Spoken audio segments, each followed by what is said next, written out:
Hello again, Trickies and Truckers. Well, time for the final episode review of the day, and today it's going to be about the Slaver weapon. Here we go. On Stardate 4187.3, the Enterprise shuttlecraft Copernicus, carrying Science Officer Spock, Communications Officer Lieutenant Uhura, and Helmsman Lieutenant Hikaru Sulu were en route to Starbase 25 to deliver Stasis Box, a rare artifact of the Slaver culture. The now extinct slavers used these objects to carry weapons, valuables, scientific instruments, and data. The boxes can detect each other, and evidence shows that another device is located near Beta Luray. Following the signal, the shuttle lands on an ice planet where the crew is captured by the hostile Kzinti. The Kzinti had an empty stasis box of their own, and were using it to lure in passing starships. They are trying to steal the boxes in hopes of finding a super weapon that will return the Empire to its former greatness. The Kzinti opened the box that the Enterprise had been transporting, finding inside some fresh meat, a picture of a slaver, and a powerful but unfamiliar alien device, which the Kzinti immediately suspect is a weapon. The weapon passes hands several times between the Federation and Kzinti crews, during which time Sulu discovers a total conversion beam setting. The Kzinti recapture all three Federation personnel and the weapon. As the Kzinti explore the device's many settings, they discover a war computer which starts talking to them. After the Kzinti fail to provide several code words and ask about the total conversion beam setting, the weapon concludes they are enemies and directs them to what it claims is the setting that they want, but is actually a self-destruct setting. When the Kzinti activate that setting, it turns out to be a disruptor field that destroys the weapon and kills the Kzinti. Oh boy. Man, that was a pretty sad ending for those guys, wasn't it? Anyway, so let's look at some production notes as well as the legacy about this episode. Producer D.C. Fontana approached Liam Niven in 1973 to see if he would write an episode for the animated series, suggesting that he might adapt one of his existing stories. At the time, Niven was a major up-and-coming force in the science fiction world. In 1971, his novel Ringworld was awarded the Hugo Award for Best Novel, the Nebula Award for Best Novel, and the Locus Award for Best Novel. Niven's first attempt to write a screenplay introduced his known space setting into the Star Trek universe. The story involved a group of outsiders who were using a quantum black hole to disable passing ship's drivers in order to pirate them. Fontana advised him that the original version wouldn't work as an episode, and his second attempt proved to be, quote, too bloody. Ugh. While Niven visited Gene Roddenberry's house one afternoon, Roddenberry suggested that he use a short story called The Soft Weapon as the basis for an episode. This story opens with a small spacecraft making a quick sector view to Beta Luray.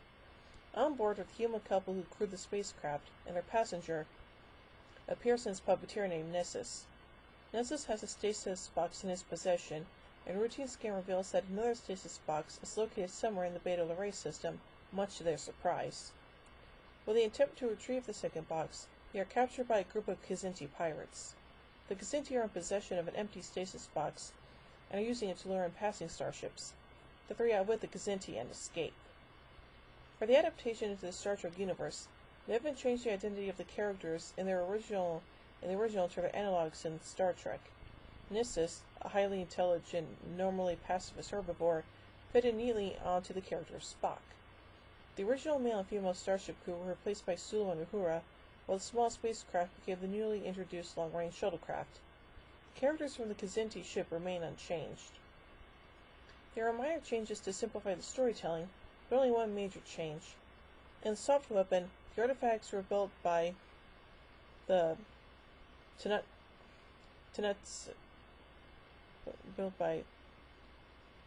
Nuktip, a technologically advanced species that had been enslaved by the Trent, the eponymous slavers.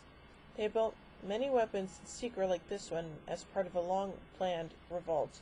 This backstory is outside the scope of the slaver weapon, and in this version the box and weapon are presumed to be of slaver origin. Interesting.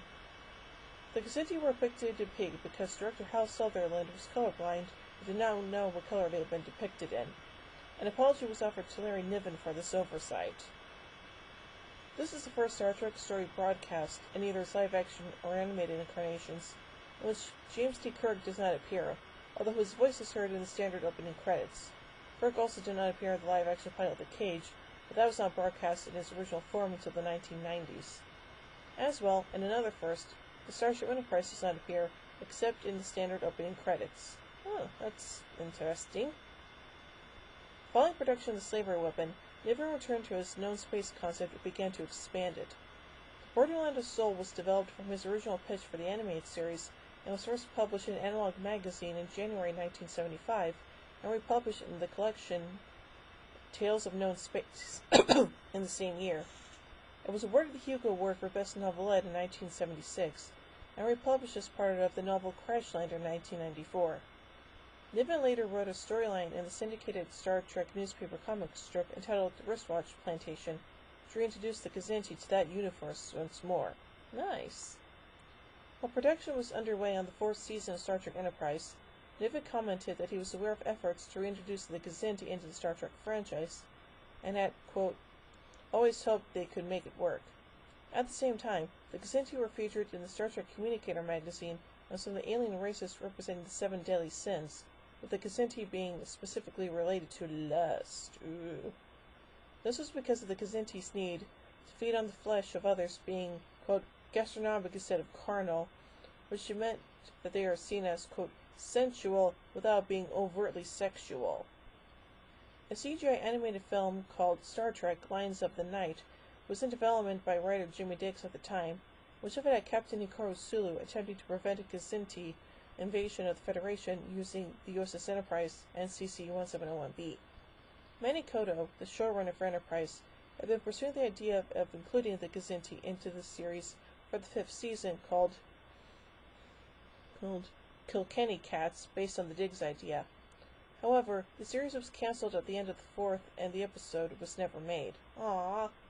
Josh Finn had been commissioned by Diggs to design a Kzinti vessel for the possible inclusion in the Enterprise episode. So, yeah, overall, this episode had a really good potential to it, and I would have loved to have seen more of the Kzinti, but unfortunately, that never happened.